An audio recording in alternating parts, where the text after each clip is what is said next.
Imagina só a cena. A gente acorda amanhã. E o Brasil que conhecemos? Não existe mais. As manchetes em todo lugar anunciando Nordeste declara independência. Uma incerteza total no ar. Bom, é nesse cenário hipotético que a gente vai mergulhar agora. E aí, claro, vem a primeira grande pergunta, né? Qual seria o impacto para o resto do país?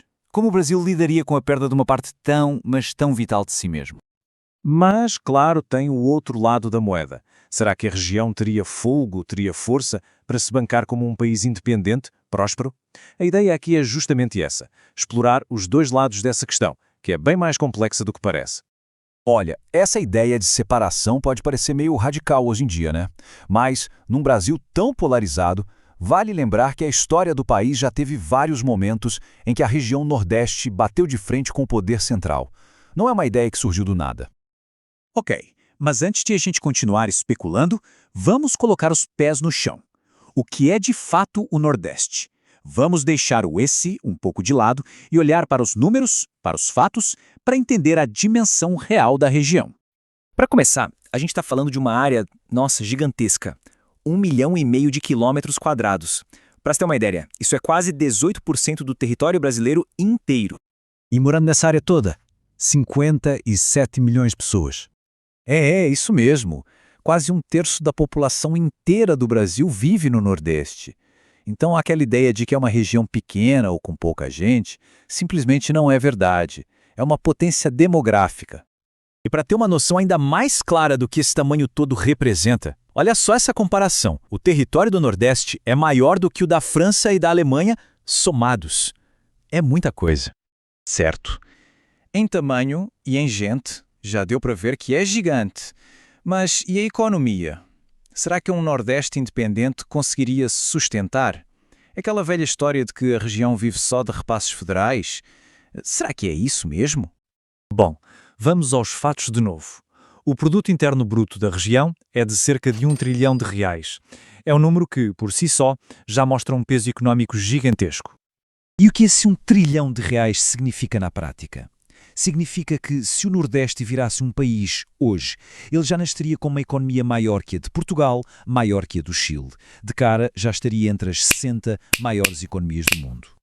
E essa força toda não vem de uma coisa só, não. A economia é bem diversificada. Tem polos industriais super importantes, como o petroquímico de Camaçari, uma agricultura de exportação fortíssima, com destaque para manga, melão. É líder absoluto no Brasil em energia limpa, eólica e solar. E, claro, o turismo, né? Carnaval, São João, que atrai gente do Brasil e do mundo todo.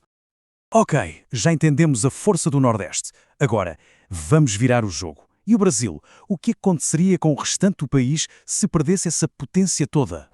O baque seria enorme, em todas as áreas. Na cultura. Pensa bem, seria como arrancar um pedaço da alma brasileira. Carnaval, São João, forró, literatura de cordel. Na economia, o país perderia portos estratégicos como Suape e Pecém e um mercado consumidor gigantesco. A segurança energética também ficaria comprometida, já que a maior parte da energia eólica e solar vem de lá, fora a perda de polos de crescimento superdinâmicos. Essa frase aqui resume o cenário perfeitamente. O Brasil, sem dúvida, se tornaria um país mais pobre, menos vibrante, com menos cor, menos música e com desafios logísticos e energéticos seríssimos pela frente. Mas como a gente combinou, a análise tem dois lados. Vamos voltar para o Nordeste. Porque se tornar um país do dia para a noite, não é um mar de rosas. Os desafios seriam, para dizer o mínimo, colossais. Pensa só no trabalho que daria. Seria preciso construir um governo do zero, criar uma moeda, estabelecer relações com o resto do mundo e, o que talvez seja o mais difícil, enfrentar de frente problemas internos que são históricos, como a desigualdade e a segurança hídrica. E esse ponto aqui é fundamental. A independência, por si só, não resolveria magicamente a desigualdade que existe dentro da própria região. Lidar com essa diferença enorme entre as capitais desenvolvidas do litoral e as áreas mais pobres do interior seria, com certeza, uma das primeiras e maiores provas de fogo para essa nova nação.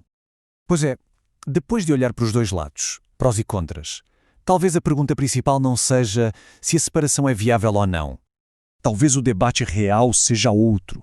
Em vez de ficar discutindo sobre romper, sobre quebrar, que tal se a gente começasse a discutir sobre valorizar, sobre reconhecer a força imensa que o Nordeste tem e sua importância para o Brasil como um todo? É exatamente o que essa frase diz. A ideia de que o Nordeste é um fardo para o Brasil simplesmente não se sustenta quando a gente olha os fatos. A realidade é o oposto. O Nordeste é um dos maiores ativos, um dos maiores tesouros que o país possui. Então, talvez o melhor caminho não seja o da divisão, mas sim o do investimento. Investir para reduzir as desigualdades, para desenvolver ainda mais todo o potencial que existe ali. Um potencial que, no fim das contas, quando é destravado, beneficia a região e o Brasil inteiro. E a gente termina com essa reflexão. Essa discussão toda sobre o Nordeste, no fundo, nos leva a uma pergunta muito maior sobre o próprio Brasil. O que a gente busca no fim do dia? Um país dividido ou um país que se desenvolve junto? Fica aí a pergunta.